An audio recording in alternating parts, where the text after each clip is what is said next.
Hello, welcome to episode 343 of the Casual Tryhard podcast. I'm Brian, And I'm James. and today we are in three dimensions. We are talking cube. Ooh. I see what you did there, and I Ooh, appreciate it. thank you. Yeah. Um, so we talked last week about how they were bringing Power Cube to Arena. So we're gonna break down some kind of cube basics you should know, hmm and maybe get into some archetypes, depending on how much time we have. Yeah, we're going to talk a little bit about what a cube is, what you should expect out of a cube. And then, like Brian said, the Powered Arena Cube comes out tomorrow as we're recording this, but a couple days ago as you guys are listening to it. And we're going to talk about some archetypes because we're excited for it, Yes. for the first thing in Magic for a while. Yeah. So if you have anything you want us to talk about, any cube things you want us to talk about, any upcoming sets, I think we have a little bit of time before we start talking about The Last Airbender. Yeah, a week or two, right? Well, see, like that's going to be weird though because I'll be like in Florida like during previews, I think. So we might have to like kick our set review like back a week or something. We'll figure it Yeah, we'll out. figure it But out. if you've got stuff you want us to talk about, reach out. Facebook, Discord, Twitter, Blue Sky, X, email. All those links are in the description. Mm-hmm. Come in, say hey, let us know what's up. Absolutely. We love hearing from you guys. If you're looking to support the show, you can do so via our Patreon, patreon.com/CasualTryHardMTG. In return for supporting the show, you'll get access to our show notes, so you get kind of a sneak peek about what the episode's going to be about. You'll also get access to roughly an hour of content out of us every week in the form of our unshow. Every week, we spend about an hour before we record, kind of catching up, shooting the poop, making sure our equipment works. We never really know what we're going to talk about. We just kind of hang out for a little while beforehand, and we record it and feed it out to our patrons. You never really know what we're going to talk about.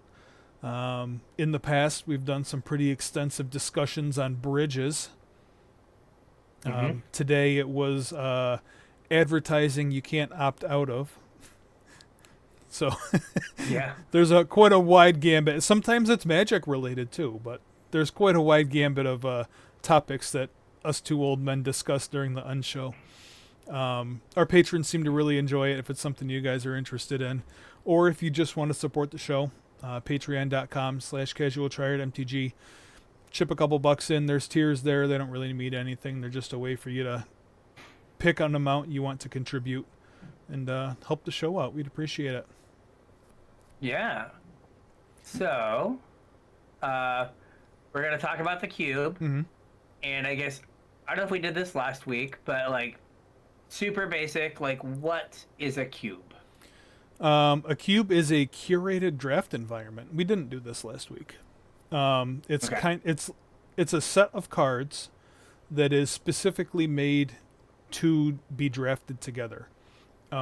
You've been curating a peasant cube for Mm-hmm. I don't know, a couple of years now, right? A few years Yes. now. Too long. Yeah, there's all sorts of different cubes. There's cubes with themes and standard cubes and block set cubes and cubes based around different planes and whatever.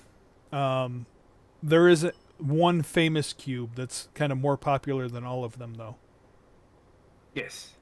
And that's the Magic Online Vintage Cube. Yep. It's gone by different names. I think we talked about it last week. Like, it used to be called the Holiday Cube because Yeah. it came out. It came out at Christmas, Yep. and it would come out like 6 months later in the middle of the summer. But like that is kind of the cube that a lot of people like refer to and talk about. Mm-hmm. So the arena team is bringing that like vintage cube experience. So it's called the vintage cube because it has cards that are legal from standard all the way back to the Power 9 and the oldest cards in Magic. So it's the cards that are legal in the vintage format. Yeah. So Kind of what sets it apart from other cubes, though, is the fact that it's like full power. A lot of times Yes. when people are kind of curating a cube, they tend, well, number one, for like cost reasons. Obviously, you don't want to keep a set of Power 9 like in a box that you tote around with you and play maybe once a month if you're lucky. Yeah. So, people don't build their cubes with power in them for that reason. But a lot of times, like when people are curating a cube, they want to keep it at a particular power level. It's really hard to balance like a random uncommon from Dragon's Maze that you really like versus a Time Walk. Black Lotus. Yeah. Or Time Walk or a whatever. Time Twister. So for power reasons, a lot of times people leave them out.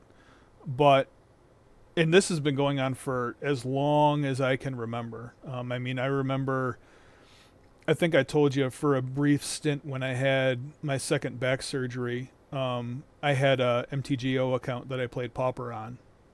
Mm-hmm. And I remember Vintage Cube happening then.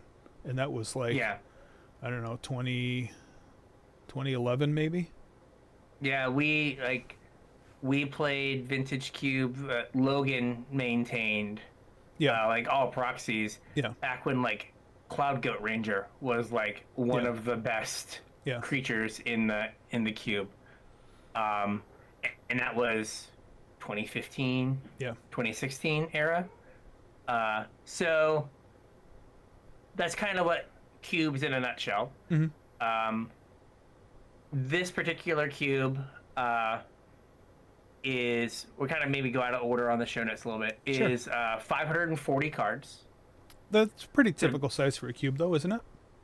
Usually cubes are 540 or 360. And the reason is 360 is how many cards you need to do an 8-person pod. Yeah. So that means every time you play the cube, you will see every card in the cube. Mm-hmm. With 540 cards, you only ever see 2/3 of the cards that are in the cube. Which what that does is it like changes how you have to draft, because you don't know if like the combo piece that you're looking for is going to have been opened. Yeah. And it like it increases the replayability. Yeah. Right, because you're going to get a different 360, a different 2/3 of that cube each time you play it. So it's not going to feel like I'm playing it's the same deck over and over and over and over again. Right. Because you're going to see a different chunk of cards. Now this could change like on Magic Arena, being like outside of pods. Right. Where like if there are a few decks that are particularly better than others, you might like run up against like that same archetype. So some things about this cube. Well, hang on. I got one more as far as like cube construction goes. I got one more thing. Okay. I'm assuming this cube is, and most cubes are singleton. Yes. So you're not going to have like 2 copies of Lightning Bolt in there. This is not like if you played the Arena Cube. Yeah. The Arena Cube the last time had 3 copies of every fetch. Yeah. That's not normal. Cubes are singleton. Okay. I guess another thing to point out with the like 540 card cube is you can't just like draft a 1/2 of your combo and then assume you're going to see the half. So like if you see a Brain Freeze, that doesn't mean you're going to see Underworld Breach. Yep. If you see Time Walk, that doesn't, or if you draft all the Time Walk support cards, yeah, that doesn't mean you're going to get Time Walk. Right. Right? Like, oh, I have all this stuff to support me, like playing infinite Time Walks. It's like, well, but you Time didn't Walk get wasn't Time open. Walk. Yeah.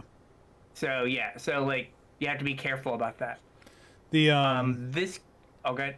Well, I was just gonna say, like one of the things that makes Cube different from like other draft environments is that, like when you open a pack of, I'm not gonna say Spider-Man because nobody's drafting Spider-Man, but when you open a pack of Edge of Eternities, you're flipping through and you're looking at them, but what you really want to see is what your rare is, right? Because that's typically where the power is, and like, you might take a mental note of what else is in the pack, but you're going to the rare to see if your rare is playable, because in general that's going to be a more powerful card than whatever else is in the pack. Obviously you can't do that in Cube because there's going to be multiple rares in your pack, or all rares in your pack. Yes. So just you draft it a little bit different because you're drafting like a cohesive thing instead of just like whatever your rare or mythic is. So, like, you might open your pack and say, hey, there are 2 cards that I kind of feel are of similar power level, but one of them is for one particular deck, and one of them is for goes into a lot of decks. Yeah. So, I'm trying, like, I can't think of something off the top of my head, but that is, like, similar. But, like maybe Grim Monolith and like Minsk and Boo. Right? Like Grim Monolith can go into an artifact deck, it can go into a ramp deck. Yep. It can just generally be a generically good card. Minsk and Boo typically goes into like it's 2 colors. It's gonna usually go into like some sort of like red-green beatdown deck. Yeah. Right? And so it's more pigeonholed into like a certain type of deck than like Grim Monolith. I don't know if those are like exactly in like the same like plus or minus like 10 cards and power level in the cube, but like something like that where like you have to make a choice of like, well, what kind of deck do I want to play? Yeah. Right? Like you can open your cube and be like, if you ever watched old Pleasant Kenobi videos, mono green was always open when Pleasant Kenobi was drafting. Yeah. Like that was the thing he liked to do, and you can just be like, I want to draft elves and idiots. And like that can be the thing you draft because you just open and you're like, well, I value this green card higher than other stuff. Yep. But like you definitely like open your pack and you like, what is the most powerful card? And then if things are close, like what is the card that supports the archetype I like? Yep. Or what is the card that is the most open that like my next pack I get to pick the best card out of that pack because this card I have is generically powerful. So one of the things I have here is like, I think you've said this before as well, like cube you're drafting more like a constructed deck. Yeah. Like you need to have a deck that has like a clear plan. Yep. Like just like mid-rangey soup. I'm gonna play like good like 3 and 4 mana creatures and some removal. Like the good 3 and 4 mana creatures have gotten way better. Yeah. Since it used to be like, oh, you can't possibly do that. But still, a lot of times the decks that are more cohesive and more, that they're greater than the sum of their parts are better than just like, you know, good, like, are better than Fable of the Mirror Breaker into Shieldred. Right. Well, I think I told you during the unshow that I had watched LSV's first cube draft. Did you watch it? Yes. He drafted a Grixis control deck. Which, like, you know, normally would have been great, had some really good cards in it or whatever, and then promptly went 3-2. Yeah. Because it was just a pile of good cards and not, like... No synergies. Yeah. I mean, it was a good deck. Like, yeah, but, like, you lose to the person that, like, curves out and then does something broken. Right. Or like dumps their whole hand and then like draws 7 new cards. Yeah. Because their deck was built to like, I have a bunch of cheap cards and like 3 draw 7s, and I'm gonna get 7 cards out of this, and you're gonna get 2. Yep. And then I'm gonna play all the stuff in that hand. Right. So it's a very like you have to be mindful of like what is my deck trying to do, not just draft the rock and be like, oh, I have the best green and black removal spells imaginable. How can I possibly lose? And it's like, well someone turn 3's you. In LSV's draft there, I think it was like game 2 or game 3, he like turn 2 booster tutored, cracked a new pack of cube, and there was a Black Lotus in it, and he took the Black Lotus and played it, and it like didn't even get him anywhere. Like, yeah, it's a Black Lotus, and it just didn't get him anywhere because his deck wasn't set up to utilize it. So it's a lot more important to draft like you said, a cohesive thing than it is to just draft like a pile of binder rares. Yeah, oftentimes, and we'll see this when we're talking about some of the archetypes, you open a card in your deck then becomes kind of like built around I need to find this card and then abuse it. Time Yeah. locks like that. Sneak attack can be like that, Mm-hmm. where you're like, I'm digging for it, and once I get it, I'm gonna like do this crazy thing. Like your plan is find card Yep. and then do thing, or like you have 3 or 4 payoffs that you're like, well, if I make a bunch of mana and then I draw any of these things, I have this like huge advantage. Yeah. And sometimes you like get in the like, you know, payoff waiting room where you're like, well, I've done all the setup. Now I just need to draw one of these things and the game's over. And maybe you don't draw it. Yep. But then the times that you do, you're just like, oh, this was super easy. Like the deck did exactly what it's supposed to do. It doesn't matter what they did because I had this like engine I put together or did the thing. Right. Um, so something that is unique about this, yeah, well, we'll wait on that. I keep trying to talk about that. I'm Okay. doing everything out of order. I'll let you drive. You last- put the show together, so. Okay, gosh.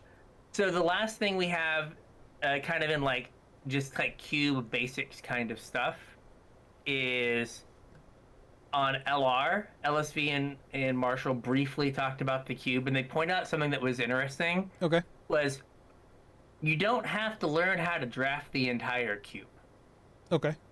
right? You can learn 2 or 3 archetypes that you are comfortable drafting, Mm-hmm. and then as you play the cube more, you'll learn how to draft other archetypes. You'll see people's decks, right? Okay. So you don't have to feel like, oh man, I need to know how to draft everything and like try to get outside of your comfort zone right away and just like hemorrhage all of your gems. Yeah. Right? Like if you don't know how to put together a reanimator deck, right? Like just go like, hey, like I'll learn how to do this, but like I know how to draft green red, or I Yeah. know how to draft this aggro deck, or hey, I opened a time lock. I know how to draft the time lock deck. Like, so don't feel like you have to like be a cube master and like I watched a bunch of LSV videos and like he drafts everything. It's like Right. yes, because it's literally his job. Right. He has Is probably to draft done cube more now. vintage cube drafts than any other person ever. Yes. So don't feel like you have to be proficient at every archetype. Yeah. Pick things that you enjoy Yep. and be like, hey, like I opened this card for this deck I enjoy. I guess I'm gonna do that. Yeah. Or, you know, hey, like I know how to draft mono red. Mm-hmm. And this is a good mono red card. Maybe there's some cards that are better, but I don't know how to draft the artifact deck. Yeah. Right? Like, oh, I'm not very good with Tellurian Academy decks, so I'm going to, like, stick to my mono red deck until I kind of figure out Tellurian Academy along the way. Mm-hmm. So don't feel pressured to do everything. Yep. That's kind of something that's interesting about Cube also. And like especially vintage Cube, like on Magic Online, always comes back a few times a year. I know lately it's kind of been like in perpetuity. It's just been there Yeah. all the time. But it always comes back. Now, you know, it might change. You might lose 40 cards here, gain 40 cards there, whatever. Cards will come and go as new cards are printed and new synergies are found and like new archetypes are put into the cube. But like the bulk of the cube is going to be the same every time you draft it.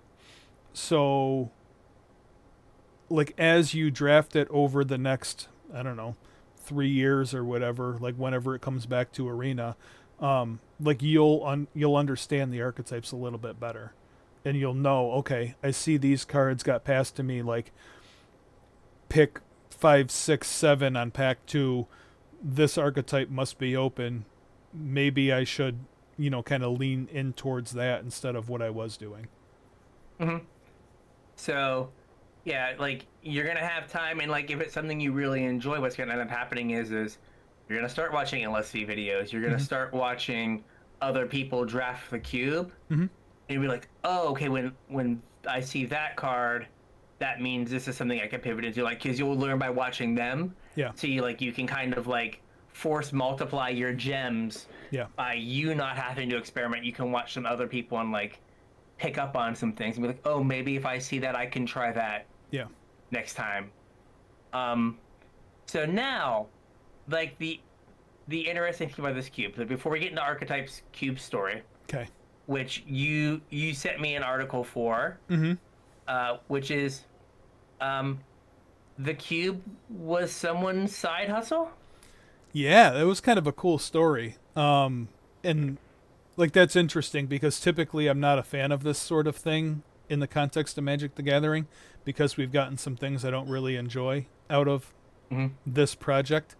But I guess Magic runs kind of a hackathon, or Wizards runs like a hackathon type thing, where they take some time out of their work schedule and use it to just brainstorm wacky ideas.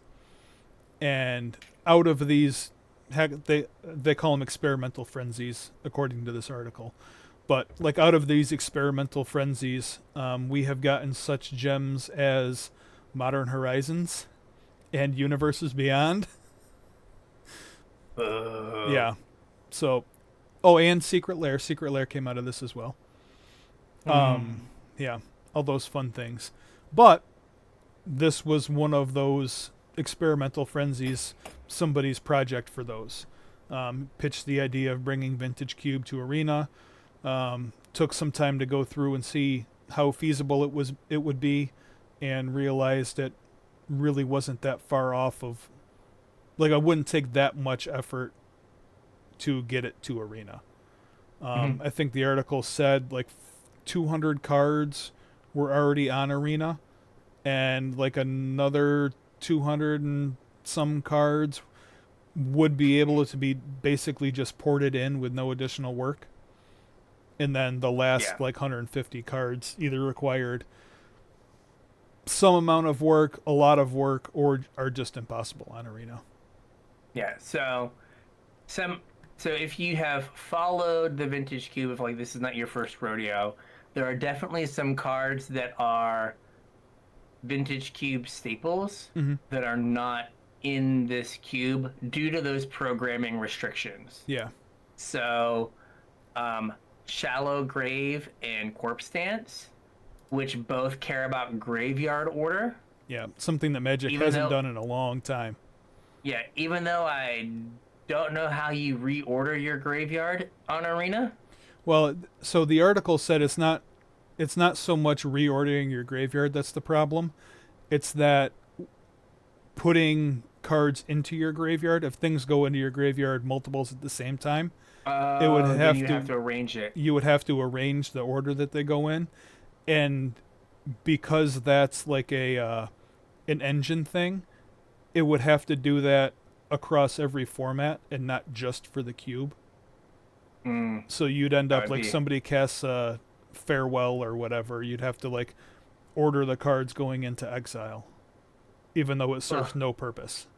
But the way the engine is set up, it's like in order to make that change, it would change everything, not just. Yeah. So there's graveyard order, and then there's Through the Breach, which has Splice onto Arcane. Yeah. Which that card, I don't know if I've ever seen it spliced. I'm sure I have like once in like some random like cube game with like a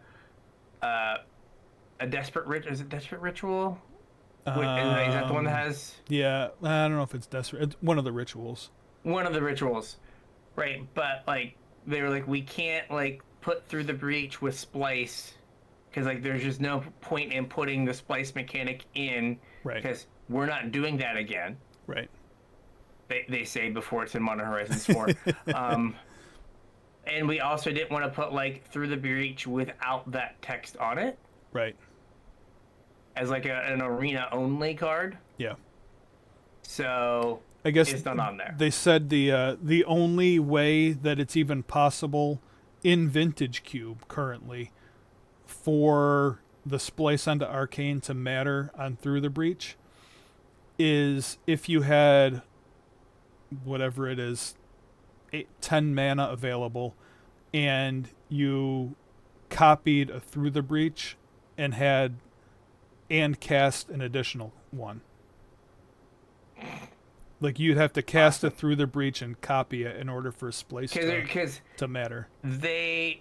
There's not like classic like spells storm, so Yeah. you don't have the ritual. Right. Because that used to be the only other arcane spell. Yeah. So it's like a super corner case that's not going to come up. Yeah. But so like why put it in? Right. But at the same time, you don't want to like they didn't want to take it off the card. Yeah. So they just said like, okay, we won't put it on there. And it's not like Through the Breach is like a support card for an archetype. It's not like an entire archetype in and of itself. Right.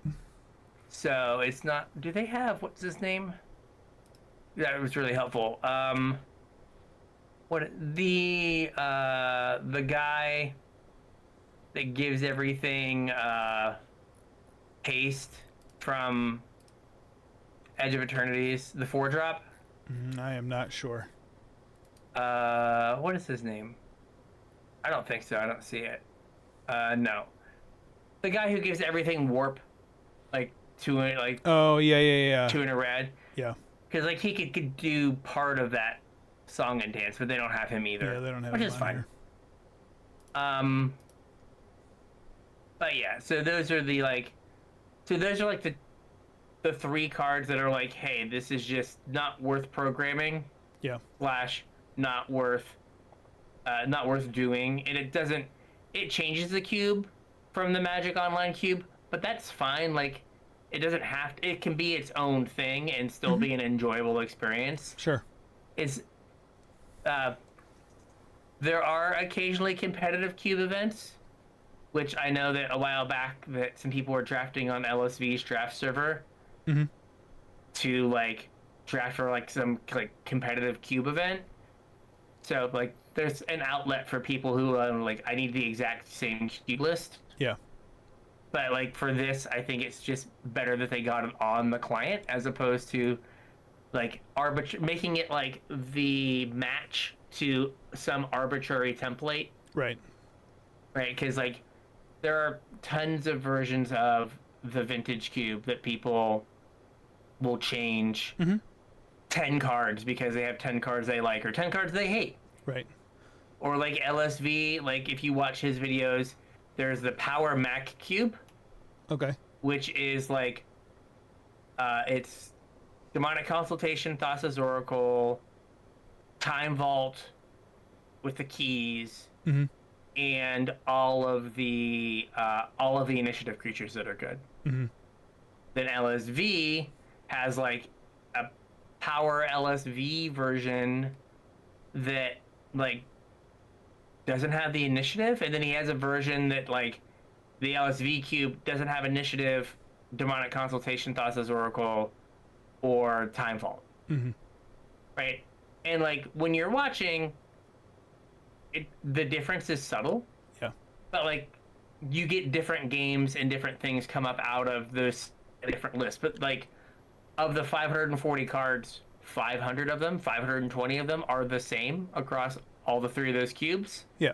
But there's just subtle differences. I think there's 2 versions of the LSV cube.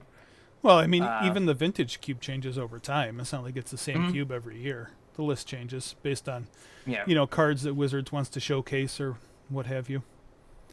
So did you said that you hadn't read this article through, right? No. Did you want to talk about any of it, or?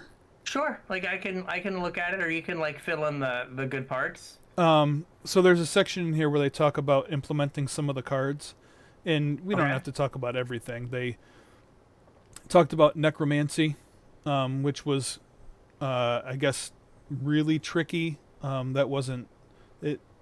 I guess instead of letting the rules engine write the rules for that card, because that's the way like they put cards on arenas, they have like an engine that writes the rules for the card.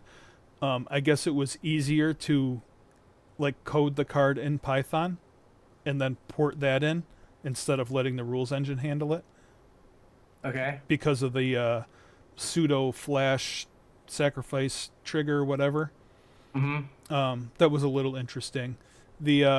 I think one of the most interesting things that was in here was the grist section. Okay. Because grist has a static ability while it's in your library. And I guess when Arena handles shuffling your library, it makes them new game objects.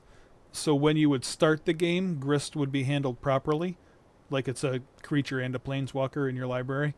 But if you ever shuffled your library, it would no longer be a creature because it's a new game object that didn't have that like added text of it being a creature to it. And that led to them realizing that this bug had probably always existed on Arena with Sphinx of the Guild Pact, and just nobody ever realized it. Yeah, okay. Because Sphinx of the Guild Pact is all colors. It has an ability that makes it all colors even while it's in your library. So when you would start the game, it would be all colors in your library, but then if you shuffled, it would stop being all colors. Huh. Yeah, I just thought that was interesting. But like, I mean, it's such a corner case with a card that like nobody plays that nobody realized it. Like, could you even shuffle in that limited format? I have no idea. I don't think there were fetches in because that was in like allegiances or no, there was probably Evolving Wilds though. Guilds of Ravnica. Yeah, it might have been Evolving Wilds. Oh no, because I think it had the gates mana base. So like, was the it might have been the gate that you paid 1 for. Yeah. Might have been like the Evolving Wilds. Maybe. That's interesting. Yep.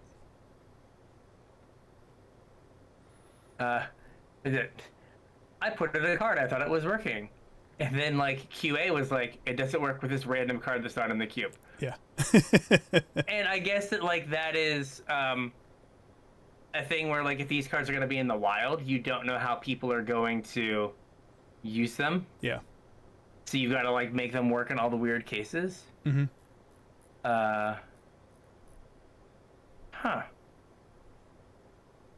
And it's weird. I guess some of the cards were already on Arena. Like, wasn't Urza Saga on Arena? Because it was. Oh wait, no, it's MH2, right? Yeah. So was it not on Arena before this? No, it was on Arena. But Okay. it might have moved to Arena, like, while they were working on it. You know what I mean? Like, they programmed it and made the rules work and then put it on Arena while they were still working on the rest of the cube. Yeah. I'm pretty sure Urza Saga was on Arena. That's what I thought too. It had to be because it was on the bonus sheet for Modern Horizons 3. Yeah, you're right. Yeah.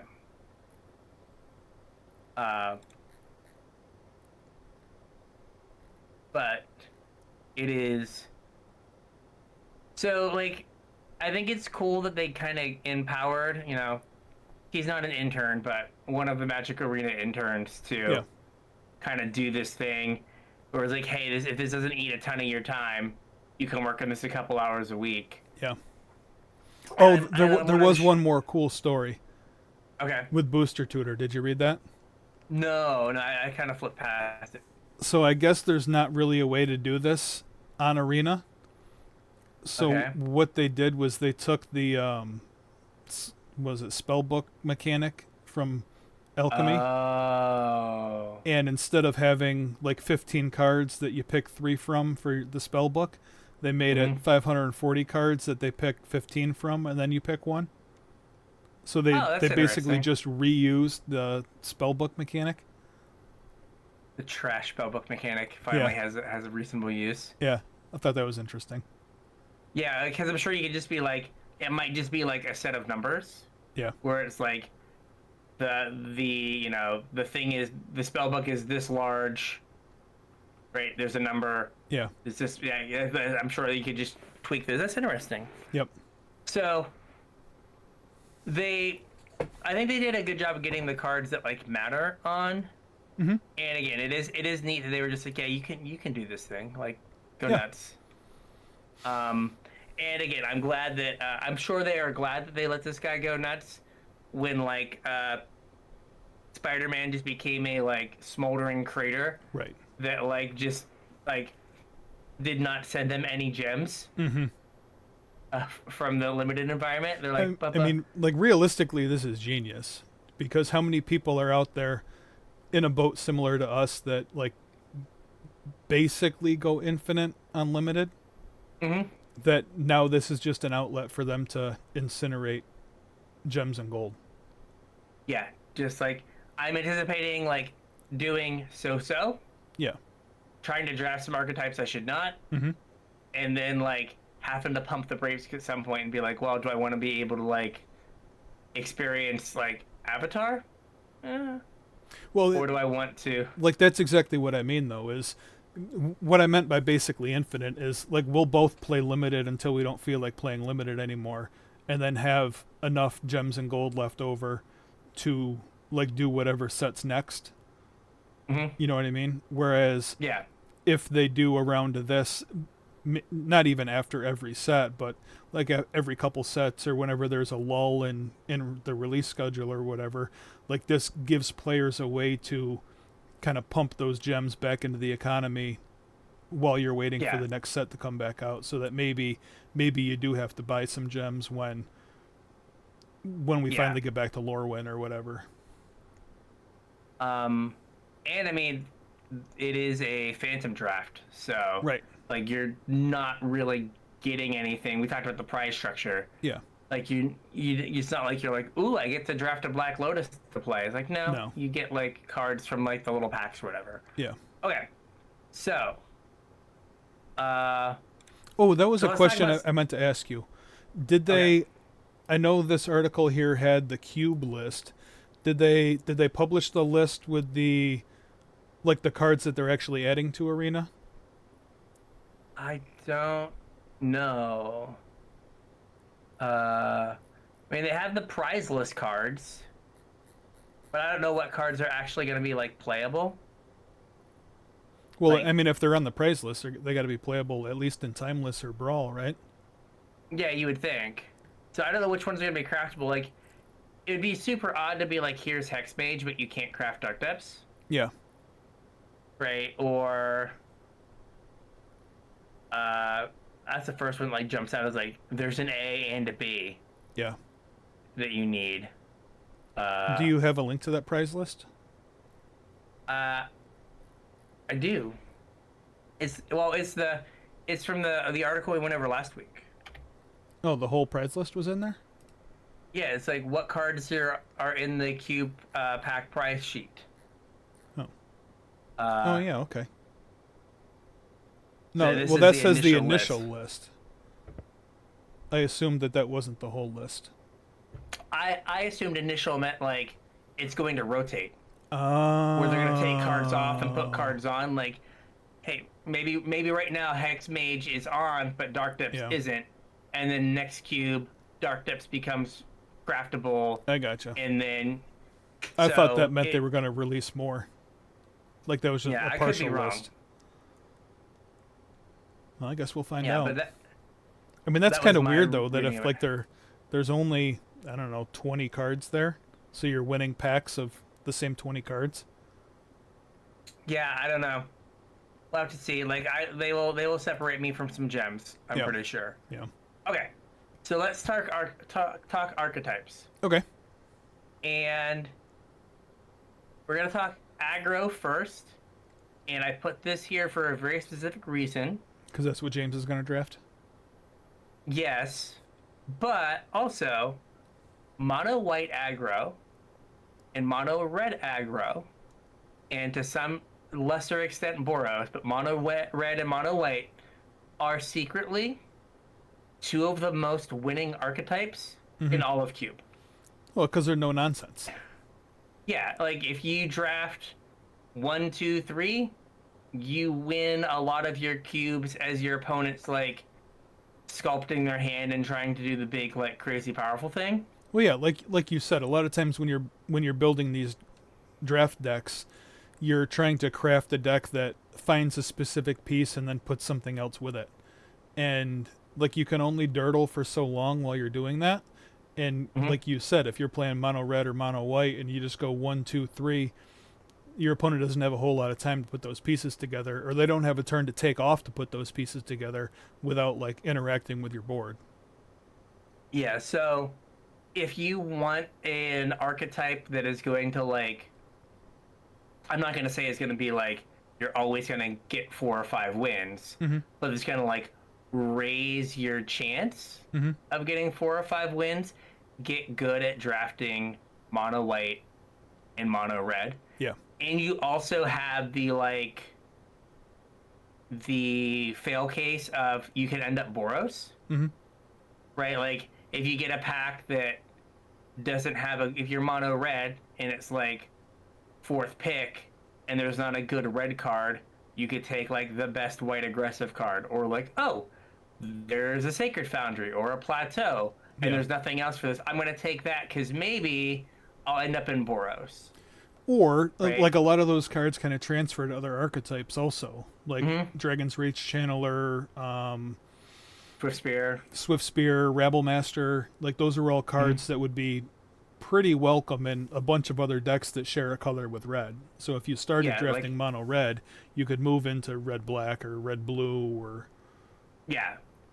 So white kind of has two ways, and they kind of like smush together, but two ways that you end up with a like kind of go wide or like creatures that make extra bodies kind of like draft archetype. mm-hmm. So you get like Descendant of the Storms, which is the 2/1 that has the like pay like one in the white to put a counter on it or like make a 1/1. Mm-hmm. Uh, Nakatl Pride, Yep. right? 1/1 first strike that like with lifelink that makes bodies if you gain life. A Johnny Nakatl Pariah comes in, it's two bodies. Adling Resplendent Cathar. So you can kind of go around your opponent, right? You're coming out quick, you're going around them, and they just kind of get overwhelmed. Yep. And like also like Nakatl Pride and Ocelot Pride and like and a Johnny Yeah. are also just busted because they're from Modern Horizons 3. Oh yeah, they're good And friends too. they can take over a game by themselves, Yeah. right? Or like you can have like a slightly slower white aggressive deck that is like taxing your opponent and just slightly taking them off of what they want to do, Yeah. and that little bit of extra time is enough for you to win the game. Mm-hmm. So like Are Esper both Sentinel. Thalias in the list? I know that Thalia, uh, Guardian of Thraben. I'm looking to see if Yeah, I don't see the other one. the other one. Yeah, I don't think it's here either. And I don't think Yeah. it's been in like the regular cube for a while. Yeah, well, I think generally But it's not as powerful, but yeah, but you also have Yura and Oski Weaver Guide, the like 3 mana pick a card type, yeah. 3/3. So like you can play Esper Sentinel, which draws you cards or like taxes your opponent, and oftentimes people will like play a turn off Mm-hmm. so that you don't get to draw your cards. Lightstall Inquisitor, which isn't a great card, but it's the 2/1 that when it enters, your opponent has to like exile a card, and they have to either pay one more mana for it, or the land comes into play tapped. Mm-hmm. And like in Edge of Eternity is limited, like the coming into play tap land wasn't a big deal, Right. but like having to take your turn one off in Vintage Cube can be a huge deal. Oh yeah. Then Thalia Guardian of Thraben make all non-creature spells cost one more. Again, just like their Wrath costs one more to cast. Just like in like Constructed, you can sneak in. Voice of Victory, which turns off counter spells and attacks for 3. Yep. And then Elite Spellbinder. So like you can mush these two like card types of cards together, Mm-hmm. but those are kind of the like go wide and then Taxes. slow your opponent down ever so slightly. Yep. So what about mono red? Plays a bunch of cheap creatures. We mentioned Monastery Swiss Spear, Dragon Rage Channeler a little while ago. Also busted stuff like Ragavan to just get out cheap, quick, get some value. One of my favorite cards ever fits into this archetype. Is Bomat Courier. Again, gets in cheap, attack, has haste, fills your hand up when you run out of gas. And you're hopefully in mono red you are going to run out of gas, right? You're just gonna like dump that's your the whole plan, hand. yeah. I mean, we talked about it back when we did our Learn to Play series about mono red's card advantage is playing all of your cards and killing your opponent before they can play all of theirs. So you're looking to get all of the cards out of your hand and turn them into damage for your opponent. And that kind of leads into what the second archetype for red is, which is burn, where you're just hurling points of damage at your opponent's face with lightning bolt, burst lightning, chain lightning. You know, is that all the? That's not all the burn spells, right? There's fire blast, Okay. which I didn't have on the list initially. There's fire blast. I don't think there's. I went through everything. I don't think I missed any like face burn. Yeah. What Yeah, I could have. I don't see any of the. I guess galvanic blast, but like that's a little bit more artifacty. Like you're not gonna like just shock someone. Ghost fire slice, but it's like 4 mana or 3 mana. I'm sorry. Guess. Yeah, I think that's it. That is like a tribal flames, but again, that's not like a mono red card. Yeah. That's about it. Fiery Confluence. Fiery Confluence, yeah, good point. So oftentimes, like, there's, like, if you have all the aggressive creatures, you're also mixing in Some those of the burn spells. Yeah. Yeah. And, like, this deck typically is going to top out at, like, 1 or 2 4-drops. Like, you're basically, like, 1, 2, 3. Yep. And, like, maybe you have a Fiery Confluence as, like, your finisher at 4 mana that's going to deal, what, 6 damage? Yeah. Yeah. Going to deal 6 damage for 4 mana. Or, like, maybe you have, like, a Hell Rider. Yeah. That's going to deal, like, some damage when you attack. So it's not... Don't think of it as, like, a big red deck where you're like, I'm playing 5-drop dragons. Like, no. Like, your top end is, like, a 4-drop, maybe 2. Yeah, the dragons go in a different deck. They don't go in the mono red deck. Yeah. But... I don't even think, like, are there cards to put a big... There's not even cards to put a big red deck together, right? You got, like, Chandra... I'm trying to think of what a big red deck would want. Hazaret, Goldspan, Chandra? Yeah, and then I was looking for, like, Carnosaur, I guess. Chromox. Like, you want to, like, ramp with, like, Chromox, Mana Crypt. Yeah. I was looking to see if there's, like, a Mind Stone. I don't think there's, like, a Mind Stone. Lelia, I guess, would Vault. go in, like, a big red deck. Yeah. You're just trying to get, like... There, you're trying to have some mana ramp to get your 5-drops out on turn 3. Yeah, but I don't think there's enough of them to make it worth doing, though. You know what I mean? Probably not. I mean, they do have all of the talismans. Mm-hmm. So that... Well, I meant can payoffs. help. Like, there's not, like, the big yeah. mono red payoffs that... Like, you're probably not gonna play a Tali in your big red deck. Like, that goes in a different deck. That's too big. Yeah. So, next up is, I think one of the archetypes that, or like, I kind of have a couple archetypes in this, is like just the big creature archetypes, the like cheap big creature archetypes. Yeah, so not like ramp. You're talking like cheat 'em into play. Yes. Like Sneak and Show, Reanimator. Yeah. So I have one chunk that is the Flash, Sneak Attack, Show and Tell, which you get the namesake card. Right. And then you draft ways to find said card, and then the big creatures that go well with that card. Yep. So, like, Flash is interesting because it was always a thing you could do in Vintage Cube, but no one did it. Yeah. And now it's just like an archetype unto itself. Creatures got a lot better. It could have been around for years, and it's like, oh, like we can do Flash stuff. So, Flash and Sneak Attack kind of have the same want from their creature. They want it to do something on the way in.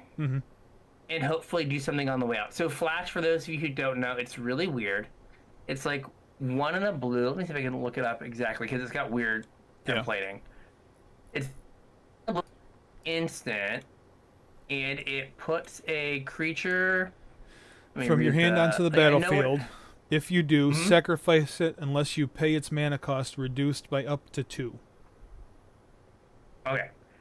So basically, it's one in the blue. Put a creature onto the battlefield, sacrifice it. Hmm.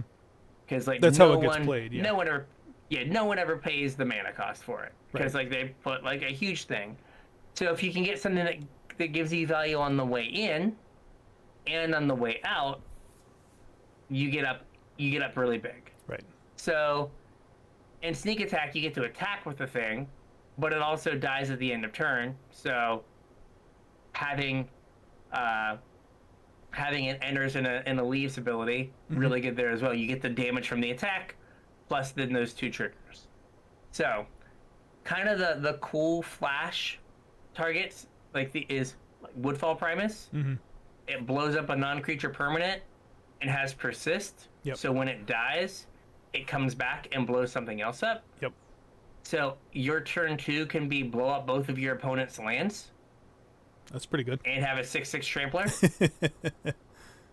Right?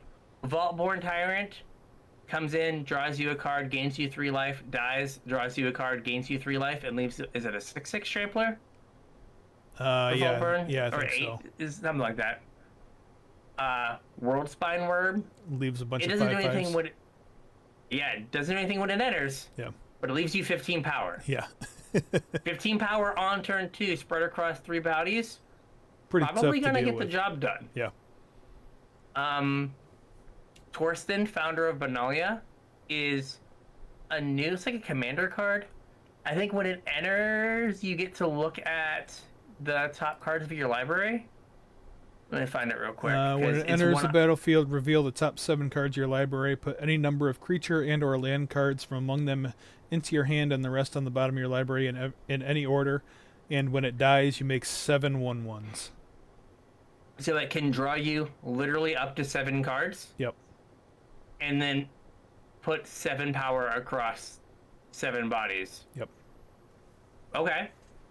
Again, like a decent thing to sneak attack in, a good thing like on turn 2 to like flash in. Atraxa draws you a bunch of cards. So it's not like the best thing in and of itself to like flash in, Right. because like it's just 2 mana, draw some cards. Yeah. But like it's not awful. Archon is like draw cards, make your opponent sacrifice stuff and discard. Mm-hmm. Not awful. And then a tally, Right. cast a spell off of each opponent player's library. Pretty decent. So pretty decent. And then like for flash, the things that like leave a body are the best. Right. Because like you basically then don't have a downside from flash. Yeah. Right? It's just like, oh, I still have my creature, Yep. or I still have my power. And so these are all good like for sneak attack as well.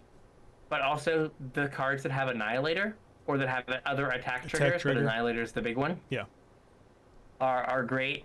So like if you open a flash, you're like, okay, flash is really powerful. I now know what creatures I need. Mm-hmm. And then I also want sneak attack, or I want show and tell. Right. And show and tell is like further down because show and tell's a trap. Right? Like even if your deck's like built for it, sometimes your opponent still gets you Yeah. with like you put in your thing and they're like, aha, bounce it. Yeah. Or like exile it. So it's a Or little their bit, thing counters your thing. yeah. Like so it's a little bit more dangerous than sneak attack or flash. Is But it's like does the cube typically run omniscience? I don't see it not on the list usually. They don't have it in. Yeah, I don't see it. So less chance to do that. Yeah. I don't see. The only enchantment I see is dress down. Oh, and And there's prosthetic prosthetic memory. Yeah. So you need some sort of interaction. Like this is often like a blue-red deck, Mm-hmm. or like maybe like a Jeskai deck where you might have like Swords of Plowshares, Path to Exile, counter spells. You want some way to not get rolled in those first like 4 or 5 turns, Yeah. Well, you're setting up your big thing. while you're like You know, like, oh, I have my creature, I need to find my flash. Yeah. So ponders, preordains, those kind of things to dig for it. Mm-hmm. Mystical tutor to find it. Yep. Right? Like your tutor is your second copy of the card that matters. Yeah, you can kind of think of building this deck along the lines of what you would want to see in like Sneak and Show and Legacy. Like you want your deck to kind of look like that, where it's a bunch of cantrips and stuff to find your pieces. Mm-hmm. You know, some cheap interaction to keep you alive in the meantime, and then the payoff. Yeah, lightning bolt. Yep. Galvanic discharge. Yep. Things like that. So that's like one like big creature deck. Mm-hmm. And the other one is Reanimator, Mm-hmm. Reanimation. So it's a little bit harder because it's like Flash, Show and Tell, Sneak Attack are A plus B. Right, they're all two Right. pieces. Yeah. Reanimator is actually a 3-card combo Right. for most of the time, right? You need ways to get your creatures in the graveyard, so some sort of discard outlet. So the things I kind of thought of, well, the best one's Entomb. Right. Because it is A and C. Yep. Right? It is the way to get the creature in the graveyard, and it's the creature. Right. Faithless Looting, discard. Fable the Mirror Breaker, Mm-hmm. Psychic Frog, and I should look. I thought about this like today, and I don't know. Do we have? We have. I think we have to. What is it called? The cycling. Oh wait, no, we don't. I was like Troll of Khazad-dûm, Oh because yeah. it's a Universes Beyond card. Yeah. Like that was the other like it was A and B. Yep. So you need to have ways to discard your fat creature, Yep. and then you need. So that means the fat creature typically has to be in your hand, Yep. unless you have Entomb. Then you need your reanimation spells. So there's Reanimate, the classic. Mm-hmm. There's Life Death, which it's only death is what you care about. It's like 1 in a black for Reanimate. Yep. Like Persist, reanimate your thing with a -1/-1 counter for 2 mana. Animate Dead, an enchantment that does the thing. Necromancy. And then Unburial Rites, which I feel like they were like, we are like short Yeah. a reanimation spell and we need something. Yep. So we got we'll an put unburial in here. rates because we didn't have. Oh shoot! What was that other card? Shallow Grave Necromancy Yeah, Shallow or Grave. Exhume. Yeah. There's like 3 or 4 other cards that are typically in the cube. Yeah. And then you need big creatures, which are basically all of the creatures I listed as flash or sneak attack targets, Mhm. plus Grizzlebrand. Yeah. Because like Grizzlebrand's a good sneak target, but a bad flash target, Yes. right? So, Unless you just want to draw 7 cards. but you can't because you Oh, never get 'cause you don't get priority, Because yeah. flash is resolving. Yeah, I gotcha. So like Grizzlebrand, you can't flash. You can sneak it, but you can't flash it. Yep. But so those are, and you are going to win some games where people flash in a Grizzlebrand, Mm-hmm. and then shame scoop as it goes into the graveyard. They don't get to draw their cards. Yep. They go like whoa. If we didn't just talk about it, I would have done that once. Yeah. So same thing. You need like time to set up. So oftentimes this takes the shape of discard spells. Yeah. So Thoughtseize, Duress, Dreams of Steel and Oil, Cheap Interaction, Fatal Push, those kind of things. Mhm. Counter spells if you're like blue-black. Tutors, again, Demonic Tutor, Vampire. I think there's Vampire Tutor, right? Probably. Like, I feel like there should be. It feels like it's a card that would not be that hard to do, but you never know.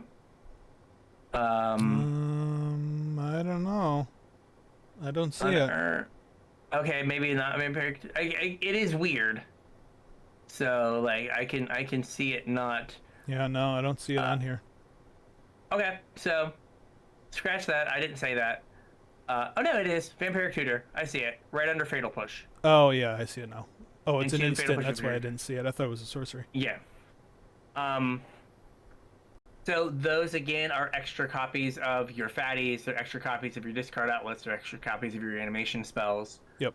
You can like smush the Flash and Reanimate deck together, right? As long as your fatties are also good Flash things. Right. You can also be red-black and kind of smash Sneak Attack into your Reanimation deck. So you don't have to just be like, I'm only reanimating. It's good to have like a backup plan, Yeah. right? Like Psychic Frog just kind of gives you a backup plan, Yeah. right? Like, hey, I guess I'm like a blue-black like beatdown deck or tempo deck with my Thought Seizes and my unkillable creature. Yeah.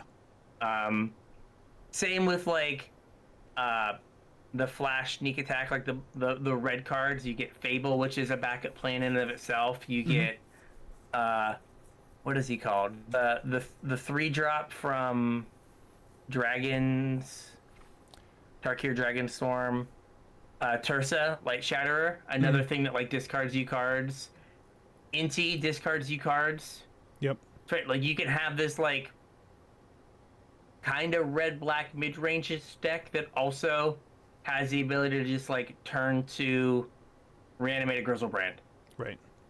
And I think that's part of it too, is like you can play mid-range, but you also have to have in your deck the way to do some busted things. Yeah, I mean, I kind of feel like both Grief and Fury are in this cube, and like you could kind of jam Scam into this deck too. Yeah, you could also scam. Yeah. See, there are there are almost more, like, not more ways to scam, but like Grief into life death Yeah. is fine. Yep. Like you get 2 cards and you have a 3/2 menace. That's Sure. probably fine. Yep. Right? Like you don't just have to like do it with reanimate. You can do it with a bunch of other like things as well. Oh, and I should point out, like, I don't know if they have Deep Cavern Bat. They don't have Kitesail Freebooter, but things like Deep Cavern Bat or like Valky, like creatures to let you discard, are good as well. Yep. So that's one way you kind of like smush things together. Now, watching the LSD Cube videos, he's not been a huge fan of Reanimator. Because it's A plus B plus C, and like oftentimes like you do the thing and then it doesn't like work out that well. Yeah. And like there's in the cubes he plays, there's a reasonable amount of graveyard hate. Okay. So there's a Containment Priest, which I think is in here. Containment Priest is in here. And then there's Soul Guide Lantern. Lion I don't know if Sash. we get Lion Sash. I don't know if we get Relic of Progenitus. Pretty sure there was Soul Guide Lantern. Yeah, Soul Guide Lantern is there. Yeah. So there's like a little bit of graveyard hate, and like some decks will play Soul Guide Lantern or like Agatha Soul Cauldron main deck. Unlicensed Hearse. What was that? Sorry. Unlicensed Hearse. Yeah, so there is graveyard hate that is, some of it is main deckable, Yeah. but if you're playing a lot of your games best of one, Reanimator might be better Yeah. than it would be in best of 3, because they might not know they need the graveyard hate. Well, I think like it Yeah. is best of 1, right? I don't think they're gonna have a There's best, a of 3 queue. There's a best of 3 option. Is there? Okay. There's at least a prize structure for both. Oh, okay. Oh yeah, I guess you're right. So, right, if you're playing best of 1, like, Reanimator might just be better than it would have been otherwise. So just keep that in mind. If like that's a play style you like, Yeah. that it could be better than you would expect, just because there's not going to be the sideboarding to ruin your day. Like, oh, Yep. they had interaction for me. Boo. They broke up me combo. Makes sense to me. So we're about an hour in. I have written up like Some more artifacts. Yeah, artifacts and lands. Do you want to go over those now? No, let's do it next week. We'll talk about artifacts and lands because you said there was a little bit more that you were going to add and then didn't. So. Like, yeah, I can build up more on the land stuff. And then, like for next week, we'll also have played some, so we can talk about what we've seen a little bit too. So, this is at least like a good start. And if you've never played Cube before, and you're like, hey, I want to do well. Mm-hmm. I want to try to like go infinite, like mountains and plains. Yep. I'm going to jam mono red, mono white, and then like keep myself open to like Boros Mm-hmm. if like I don't see enough red cards or I don't see enough white cards, right? Like, oh, someone else is drafting mono white. I pivoted into red white, and I was able to get enough cards. Also, I don't know if you laid it out this way on purpose, but I think like out of the archetypes in the cube, probably sneak attack and reanimator are like the next most approachable. Yeah, probably. In terms of like, you need to like see the namesake card, or namesake cards, and then like once you take them, your draft isn't on rails, but you know what things you need. Right. Right. You need to find the thing, and then have the big cards to put in with them. Yeah. And like, then again, interaction, right? Which all of these archetypes, like it's like you need some sort of interaction, because if you just leave your opponent unmolested, they will kill you. Yes. They will kill you quite quickly. Yep. So you can't just be like, unless your thing is, I'm gonna mulligan to, because I think it's in here, Channel and Emrakul. Yeah. Right, we're like, that'll do hey, it. turn 2, I'm doing my thing every single time. Yeah. So, but yeah, so those are, and I guess just one more thing to think of. There are gonna be games where if you've played Timeless and you've just gotten like clowned. Remember when they did the like, where it was just like everyone just played like Channel and Ulamog? Yeah. And that was the entire format? Uh-huh.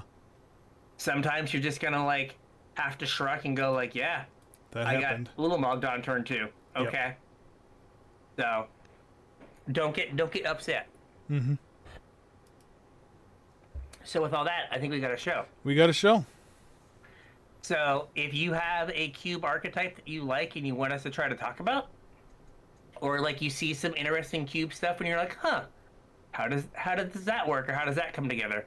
Let us know. Facebook, Discord, Twitter, X, email, Blue Sky. All those things are in the description.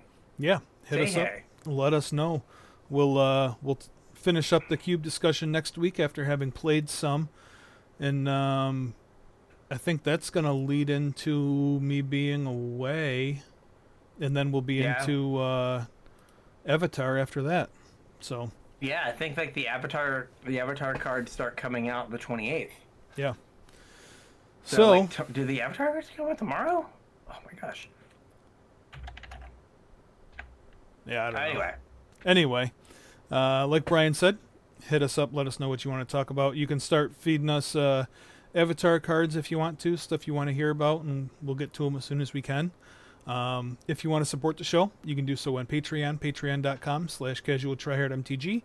Chip a couple bucks in, get access to my show notes, get access to the unshow. The more of us, the better. And support us at the same time. We would appreciate it. Patreon.com/CasualTryHardMTG. Yeah, so with that, we'll catch you on the internets. We'll catch you on the internets.